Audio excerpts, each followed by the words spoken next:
లేకున్నా నీకున్నదంతా సున్నా, నీలో ఏసన్న లేకున్నా నీకున్నదంతా సున్నా. దేవుని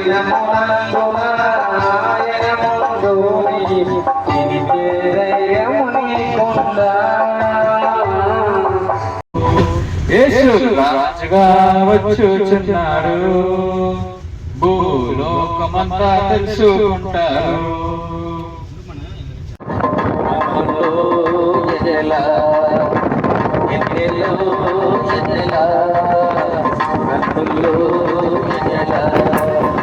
అలాగే ఈ ధనవంతుడు కూడా తన ప్రాణంతో చెప్పుకుంటా ఉన్నాడట, నా ప్రాణమా తినుము త్రాగుము సుఖించుమని తన ప్రాణంతో చెప్పుకుంటూ ఉన్నాడు. ఈ లోపు పైనుంచి ఒక స్వరం వినపడింది. దేవుడు అంటా ఉన్నాడు, వెర్రివాడా, ఈ రాత్రి నీ ప్రాణాన్ని అడిగితే అవన్నీ ఏమైపోతాయి. లోక రక్షకుడు ఒకడు వచ్చారు. భూమిని ఆకాశాన్ని తన యొక్క నోటి మాటతో సృష్టించి, సృష్టాన్నంతటినీ కూడా ఆయన యొక్క నోటి మాటతో సృష్టించి, ఈ యొక్క మానవ మాతృమైన మనల్ని ఆయన స్వహస్తాలతో తయారు చేసి, ఆయన యొక్క పోలికలో మనం తయారు చేసి మన ద్వారా సంతోషము ఆనందము పొందుకోవాలి అనే ఆశతో పరలోకము నుంచి ఆ యొక్క తండ్రి ఆయన యొక్క ప్రణాళిక చొప్పున మానవుల్ని నిర్మించడం జరిగింది. కానీ పుట్టిన ఈ యొక్క మానవుడు వందనములు తెలియజేసుకున్నాను పిల్లలు. ఈరోజు మీ అందరికీ ఒక అద్భుతమైనటువంటి సువార్తమానము తెలియజేయడానికి మేము ఎంతో ఆశపడుతున్నాం పిల్లలు. దేవుడు మీ గ్రామాన్ని ప్రేమించి మిమ్మల్ని రక్షించి మీకు ఒక అద్భుతమైన విషయాన్ని తెలియచేయలేని దేవుడు మా మనసులను ప్రేరేపించి ఈ గ్రామానికి పంపించడం జరిగింది. కలిగజేస్తాడు. ఆయన ఉన్నతమైన దేవుడు. ఈ లోకములోకి ఆయన వచ్చినప్పుడు 33.5 సంవత్సరాలు ఈ ప్రపంచంలో జీవించారు.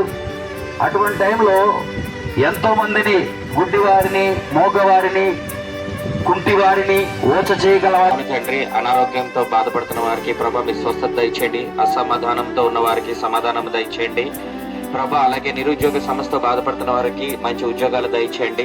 దూరం పెడుతూ ఉన్నారు. కానీ యేసయ్య ఎంత గొప్ప దేవుడు అంటే, మనము భారంగా ఉన్నప్పుడు, బరువుగా ఉన్నప్పుడు ఆయన చెప్తూ ఉన్నాడు, మీ భారము మీ బరువు నా మీద వేయండి, నేను మోస్తాను, నేను మీకు విశ్రాంతిని ఇస్తానని దేవుడు చెప్తున్నాడు పిల్లలు.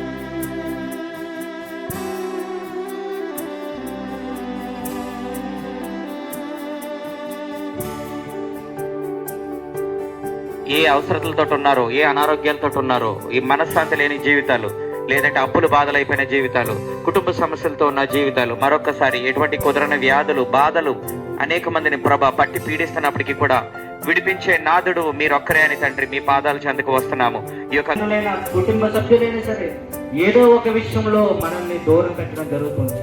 మనుషుల ప్రేమ స్వార్థమైనది. స్వార్థానికి మించి ఎటువంటి కల్మషము లేకుండా మనల్ని శాశ్వతంగా ప్రేమించే ప్రేమ ఈ లోకంలో ఎక్కడ కూడా దొరకదు.